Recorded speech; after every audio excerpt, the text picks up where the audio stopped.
On a humid Saturday in September 2022, a single notification transformed a quiet Georgia afternoon into a living nightmare.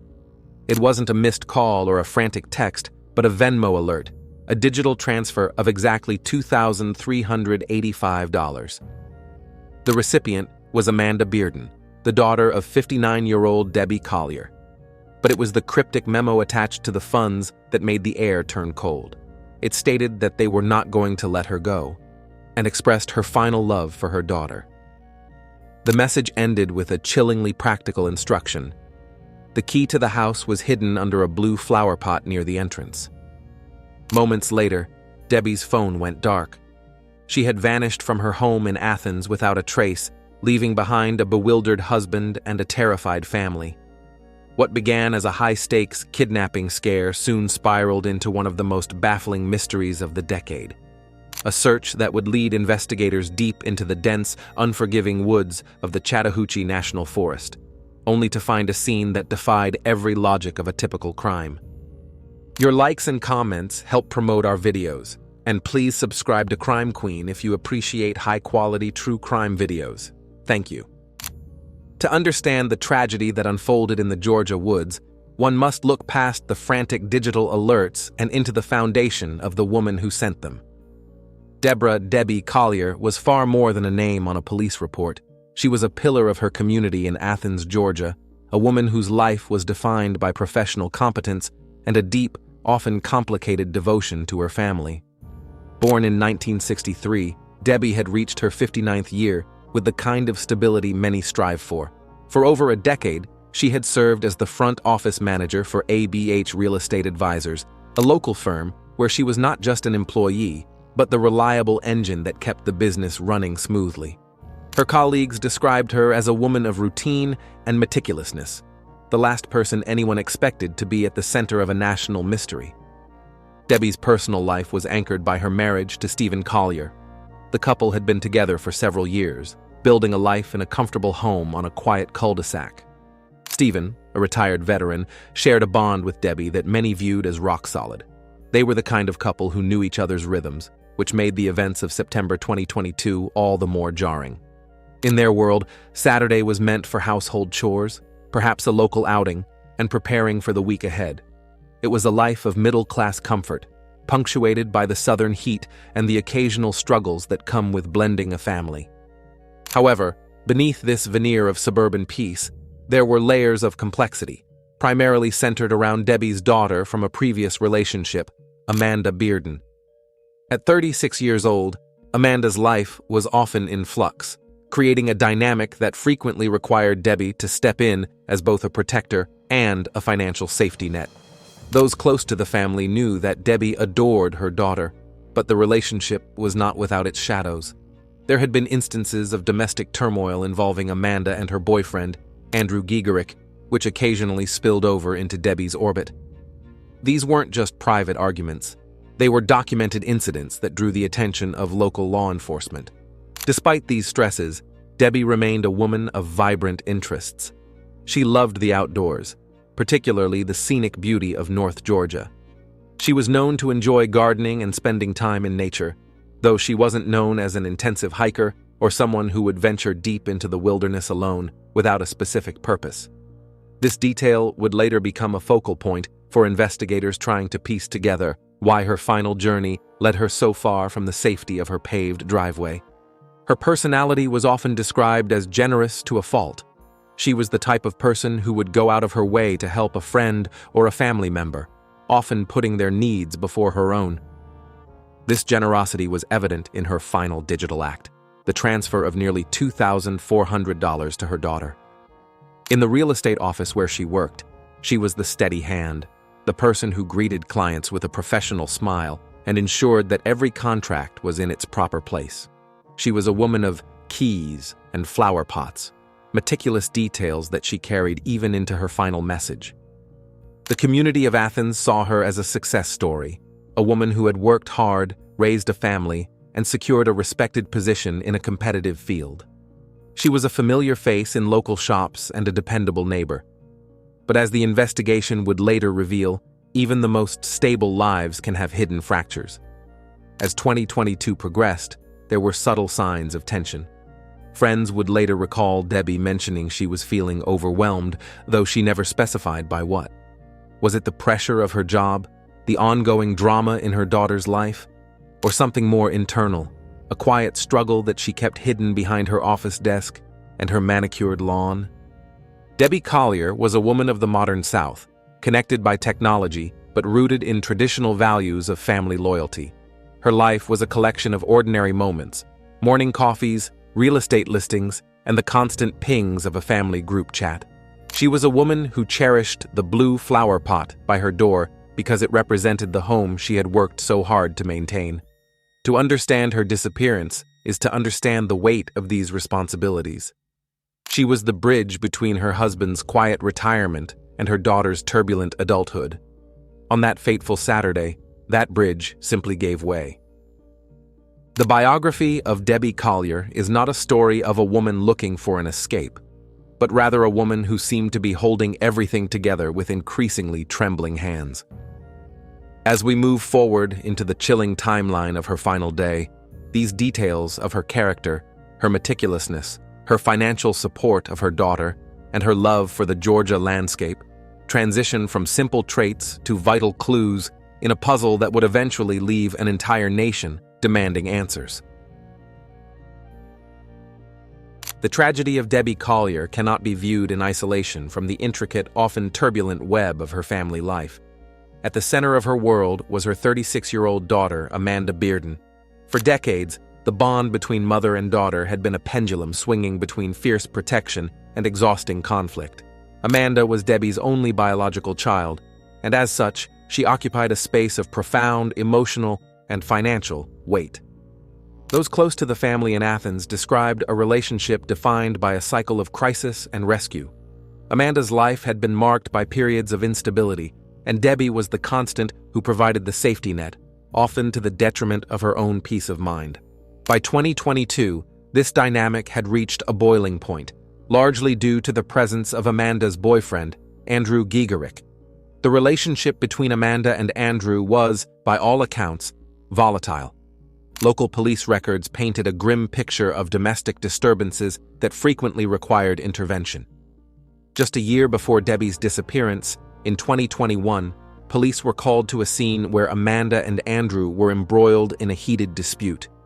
Reports from that time suggested a pattern of behavior that left Debbie deeply concerned for her daughter's safety. In one notable incident, Andrew was accused of breaking into Amanda's residence, leading to his arrest. For Debbie, who valued her professional standing and quiet suburban life, these public displays of chaos were more than just a family matter. They were a source of constant underlying dread. Despite the friction Andrew caused, Debbie's devotion to Amanda never wavered. She was a mother who lived by the philosophy of fixing. If Amanda was short on rent, Debbie paid it. If Amanda was in legal trouble, Debbie found the resources to help. This financial tethering was significant.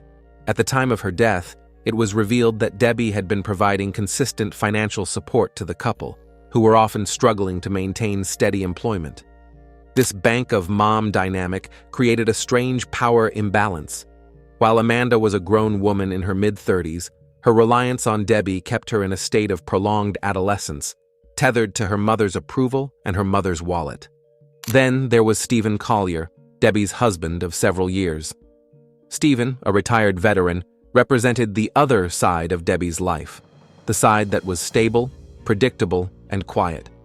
He worked part-time as a security guard at the local city hall, a job that suited his disciplined nature. To the outside world, Stephen and Debbie were the picture of a successful middle-aged couple. They lived in a well-maintained home, were active in their community, and seemed to have found a rhythm that worked. However, investigators would later scrutinize the quietness of their marriage. While there were no public reports of violence between the two, friends noted that Debbie often seemed to be the one carrying the emotional load of the household.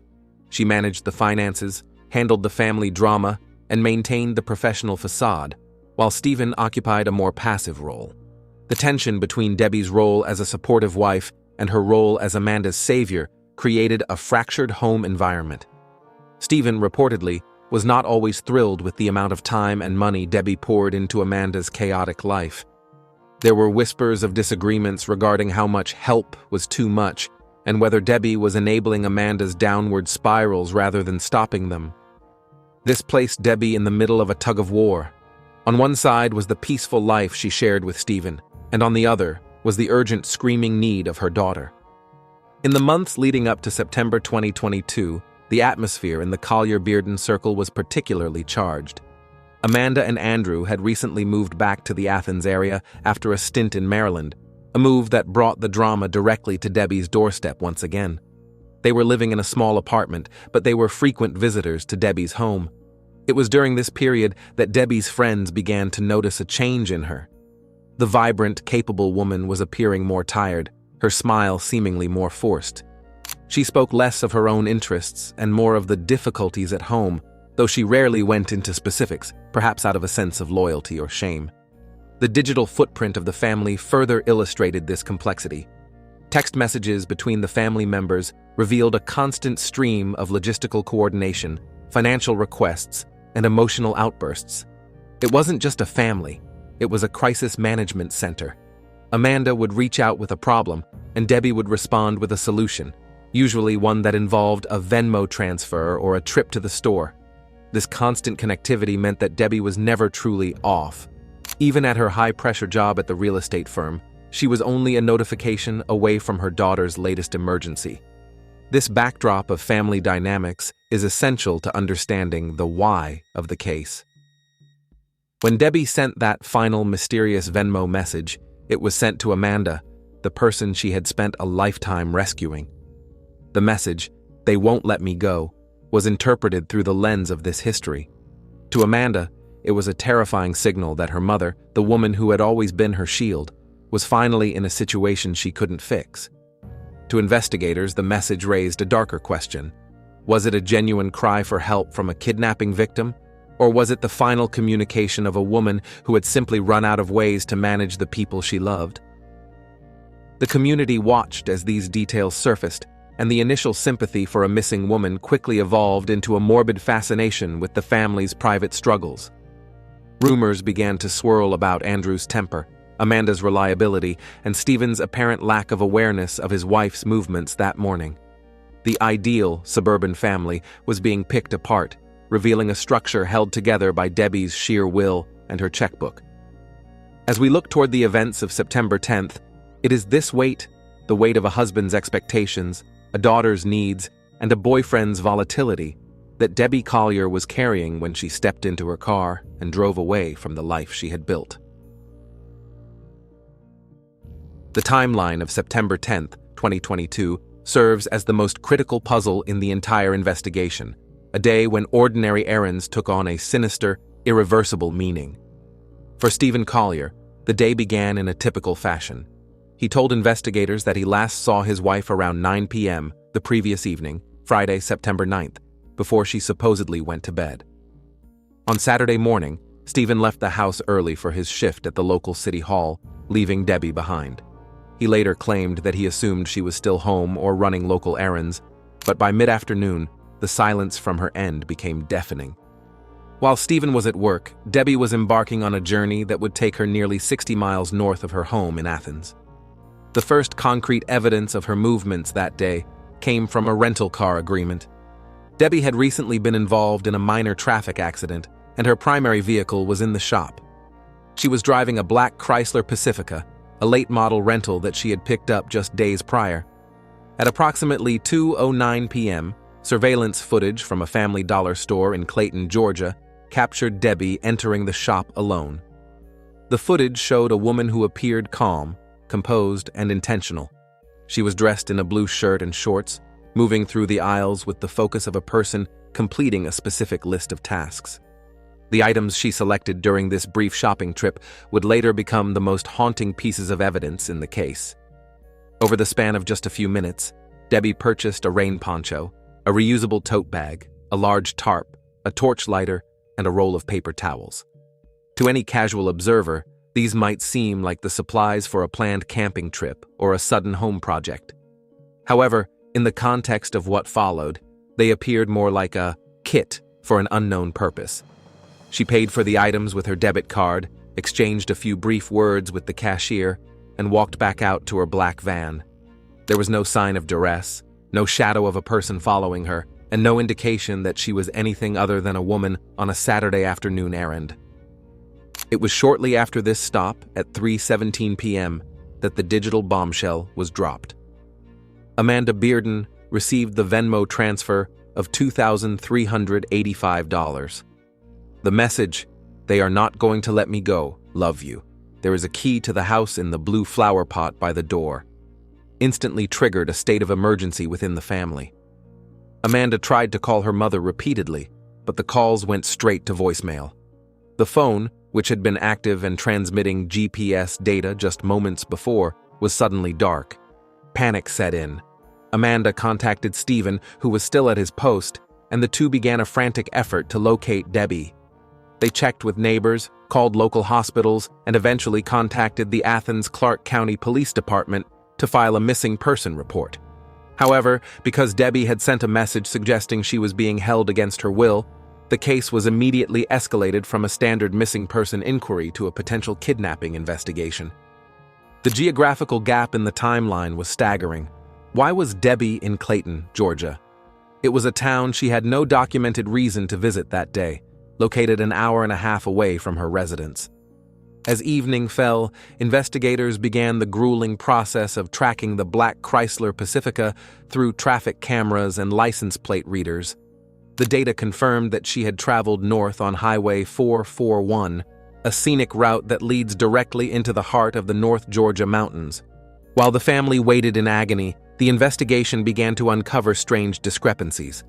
Stephen initially told police that Debbie had left her purse and ID at home, but it was later determined that she had her debit card and phone with her at the Family Dollar.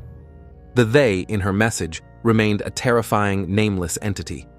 Was it a random carjacker, a group of kidnappers, or was it a metaphor for the mounting pressures of her own life? By late Saturday night, the search had expanded into Habersham County, where the Tallulah Falls area became the primary focus of interest.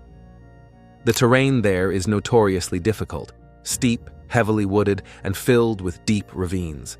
It is a place of breathtaking beauty, but also a place where a person can disappear in an instant. The local sheriff's office joined the search, deploying deputies to scout the remote pull-offs and Forest Service roads that line the highway.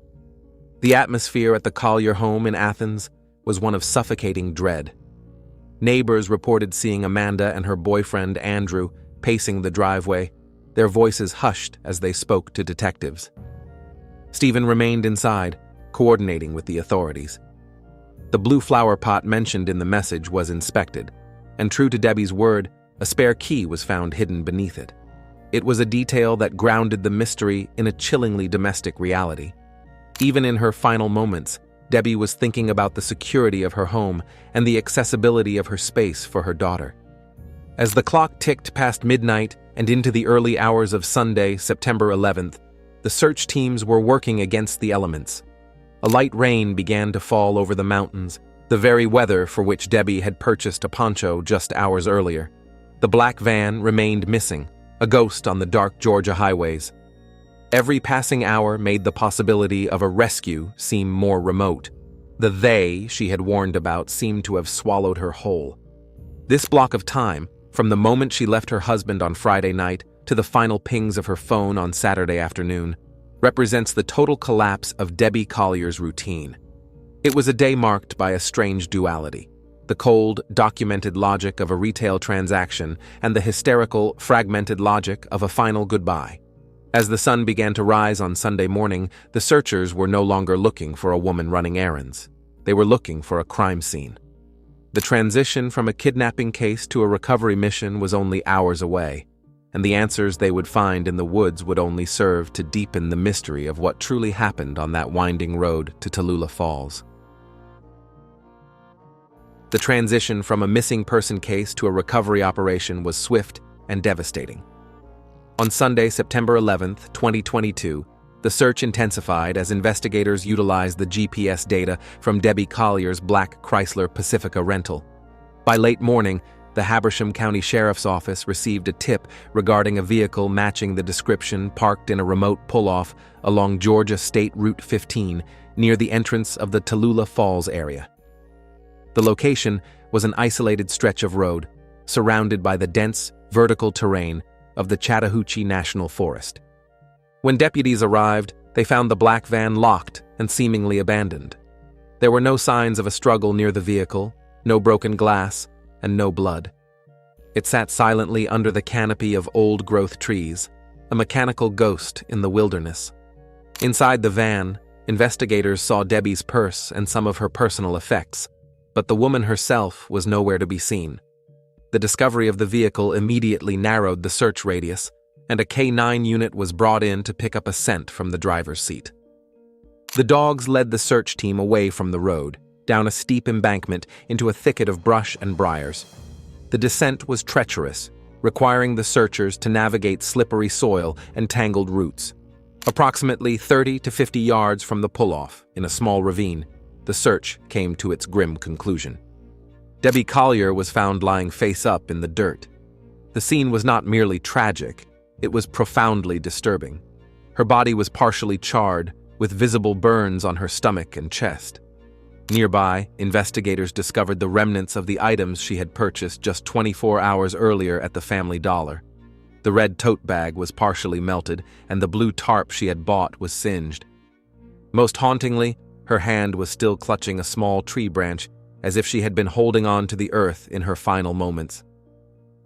The initial assessment of the scene by the Habersham County coroner suggested that Debbie had died quite some time before being found. There was no immediate sign of a gunshot wound or a struggle with an assailant, yet the presence of fire suggested a violent end. The "they" she had mentioned in her Venmo message loomed over the ravine like a shadow. Had she been brought here by force? Was this the site of a ritualistic killing or a targeted execution? The discovery sent shockwaves back to Athens. When the news reached Stephen Collier and Amanda Bearden, the reality of the Venmo message took on a final, crushing weight. The blue flower pot key was no longer a way for Debbie to let her daughter in. It was the final logistical handoff of a woman who knew she wasn't coming back. As the forensics team processed the site, they noted several strange details. There were no footprints other than Debbie's leading down to the ravine, though the recent rain had potentially washed away lighter impressions. The items she purchased, the torch lighter and the tarp, seemed to have been used at the very spot where she lay. The question that began to burn as brightly as the small fire in the woods was one of agency. Did Debbie do this to herself, or was she forced to participate in her own destruction? The search for a kidnapper shifted toward a search for a motive. The Tallulah Falls area is a popular destination for hikers, but the specific spot where Debbie was found was not a marked trail. It was a place chosen for its privacy and its difficulty. Investigators began to look at the timeline with a new, colder eye. Between her departure from the Family Dollar at 3:09 p.m. and the Venmo message at 3:17 p.m., there were only 8 minutes. In those 8 minutes, she had to drive to the pull-off, park the car, and send the message. The community's grief was quickly overtaken by a flurry of speculation. How could a 59-year-old office manager end up partially burned in a ravine 60 miles from home? The "they" in her message suggested a plural threat, a group of people. Yet, the woods remained silent. No witnesses came forward claiming to have seen anyone with Debbie. The physical evidence at the scene was sparse: the melted tote, the singed tarp, and a woman who had vanished from her suburban life only to reappear as a victim in a forest. By the time Debbie's body was transported to the state crime lab for an autopsy, the case had become a national sensation. The image of the happy grandmother and the reality of the charred remains created a cognitive dissonance that the public couldn't reconcile. The search had ended, but the investigation was just beginning. The discovery in the Habersham County ravine was not the end of the story. It was the opening of a door into the darkest corners of the Collier family's life, and the secrets that had been hidden under the blue flower pot were about to be dragged into the light. The investigators stood in the quiet woods, looking at the empty space where Debbie had been. They had the what and the where, but the how and the who remained frustratingly out of reach. As the yellow crime scene tape fluttered in the mountain breeze, the focus turned toward the people she had left behind: the husband who stayed at work, the daughter who received the money, and the boyfriend with a history of violence. The woods had given up the body, but they were holding on to the truth with a grip as tight as Debbie's hand on that tree branch. The discovery of Debbie Collier's body in the Habersham County ravine ignited an investigation that was as much a digital autopsy as it was a forensic one. As the news of the charred remains and the cryptic Venmo message spread, the "they" mentioned in her final text became the focal point of a national manhunt. However, as detectives dug into the lives of those closest to Debbie, they found themselves navigating a labyrinth of red herrings and domestic shadows. The investigation, which began not so long ago in 2018 in Austin, Texas, for a different family, but shared the same grim finality as the 2023 trials, immediately turned its gaze toward the people Debbie had rescued for decades. The primary persons of interest were inevitably Amanda Bearden and her boyfriend, Andrew Giegerick. Their history was a roadmap of instability. Investigators scrutinized their movements on Saturday, September 10th, with surgical precision. Amanda claimed she was in Athens when the Venmo alert arrived, but the proximity of the "they" message to her own complicated life made her a central figure. Detectives looked into the $2,385 transfer, questioning if it was a ransom, a gift, or a final desperate act of a woman trying to provide for a daughter who couldn't provide for herself. Andrew Giegerick, with his documented history of domestic disputes and arrests for battery and trespassing, faced intense questioning. The why of the case seemed at first to point toward a domestic explosion that had finally turned lethal. However, the digital evidence began to tell a more complex story. Surveillance footage from the Family Dollar in Clayton provided a jarring counter-narrative to the kidnapping theory. In the video, Debbie was seen shopping alone, appearing calm and methodical as she purchased the very items found at the scene: the tarp, the torch lighter, and the poncho. There was no visible "they" following her into the store. This footage was a significant red herring for those convinced of a violent abduction. It suggested a level of autonomy that contradicted the "they won't let me go" message. The investigation then pivoted to Stephen Collier. Detectives interviewed him multiple times, probing for cracks in his alibi. Stephen maintained that he was at work as a security guard at the Athens Clarke County City Hall during the entire period Debbie was missing. His co-workers and security footage confirmed his presence. Yet, the quietness of the marriage remained a subject of intense scrutiny. Why had he not reported her missing sooner? Why did he assume she was just running errands when her phone was dark? The police checked his phone records and found no incriminating gaps, but the public remained skeptical, fueled by the ideal couple tropes that often hide darker truths. As weeks turned into months, the forensic results from the state crime lab added a layer of scientific confusion to the emotional chaos. The autopsy revealed that Debbie had died from inhalation of superheated gases and thermal injuries, but there was no evidence of soot in her lungs, suggesting she might have stopped breathing shortly after the fire started, or that the fire was a post-mortem event. There were no defensive wounds, no signs of sexual assault, and no drugs in her system that would have incapacitated her. The cause of death was officially listed as a suicide, a conclusion that many, including her daughter, found impossible to accept. The investigators were forced to reconcile the official ruling with the "they" message. If it was a suicide, who were they? This led to a psychological autopsy of Debbie's final months. Friends and colleagues were reinterrogated. Some mentioned that she seemed overwhelmed by her daughter's ongoing crises. The financial records showed she was essentially the bank of mom, and the $2,385 transfer was almost the exact amount Amanda owed for various expenses. Could they have been a metaphorical reference to her debts, her family's demands, or the demons of a woman who had finally reached her breaking point? The red herrings were everywhere.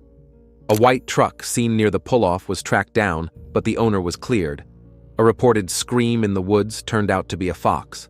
Even the blue flower pot key, while confirmed, offered no clues as to who might have entered the house. the investigation became a mirror of the real-life frustration felt by detectives when a case lacks a clear villain. By late 2022, the Habersham County Sheriff's Office was under immense pressure to find a killer, but the evidence kept pointing back to a solitary, tragic act in the woods. The social echo in Athens was one of profound unease. Rumors circulated that the suicide ruling was a cover-up for a lack of evidence against a local perpetrator. The community, once so supportive of the missing grandmother, became divided. Fear lingered. If a woman could be kidnapped by her own thoughts and end her life in such a violent public way, what did that say about the suburban peace they all cherished? The case changed the local atmosphere from one of communal safety to one of guarded suspicion. By the time the investigation officially wound down in early 2023, the file was thousands of pages long, yet the central mystery remained. The "they" in the message would never be identified by name. The investigation had moved through the how, the fire, the tarp, the woods, but the why remained locked in the silent ravine. The detectives had followed every lead, from vengeful neighbors to disgruntled ex-boyfriends, only to find that the most dangerous person in Debbie Collier's life might have been the version of herself that felt she had no other way out. This block of the investigation serves as a testament to the fact that in true crime, the most terrifying answers are often the ones that leave the most questions behind. The resolution of Debbie Collier's case did not come with the heavy gavel of a murder conviction, but with a clinical, controversial report from the Georgia Bureau of Investigation. In November 2022, after weeks of exhaustive testing, the state crime lab and the Habersham County coroner officially ruled her death a suicide. The cause was determined to be inhalation of superheated gases and thermal injuries. This conclusion suggested that Debbie had used the items she meticulously purchased at the Family Dollar, the tarp, the lighter, and the tote bag, to end her own life in that secluded ravine. For the public, this ruling was a blow below the belt. The "they" in her Venmo message was reinterpreted by officials as a metaphorical cry of a woman crushed by the mental torment of her domestic life. Investigators believed the $2,385 transfer was a final gift to her daughter, perhaps intended to settle the very debts that had caused so much friction. The blue flower pot key was her last act of business acumen, ensuring her family could access the home she would never return to. However, the social echo was one of fierce resistance. Amanda Bearden publicly rejected the suicide ruling, insisting her mother was fearless and full of life. She pointed to the "they won't let me go" text as irrefutable evidence of a targeted attack. The family felt that law enforcement had targeted them with suspicion rather than finding a true intruder. Andrew Geigerick remained a shadow in the narrative, though no charges were ever filed against him in connection to Debbie's death. Unlike cases that end in a deferred adjudication or a 35-year prison sentence, there was no trial for the executioner of Debbie Collier because, in the eyes of the law, the executioner was Debbie herself. The case was officially closed in January 2023, leaving a thread of hope broken for those who believed a killer was still at large. The bitter irony remained. A woman who spent her life as a trusting contact and a caring mother left behind a legacy of unbearable pain and unanswered questions. The case of Debbie Collier remains a haunting testament to the illusion of justice and the dangerous poison that secrets can become. While the legal files are closed, the flame burning from within the community of Athens has not been extinguished. To some, she was the absolute light in her family's life, a woman of huge heart who simply broke under the weight of mental torment. To others, her end was a targeted attack that left a thread of hope permanently broken. Ultimately, Debbie's story is a bitter irony of fate.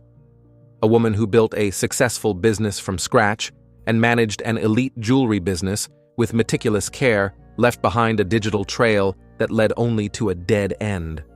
Her last breath in the Georgia wilderness serves as a grim reminder that ghosts cannot speak, and sometimes the most unbearable pain is the kind that stays buried in the darkness of the closet or the silence of the woods. Debbie Collier is gone, but the rumors of her house of horrors and the black ingratitude that may have led her there will echo forever. Like this story if you found it interesting, and subscribe to the channel. I look forward to reading your thoughts on this case in the comments below.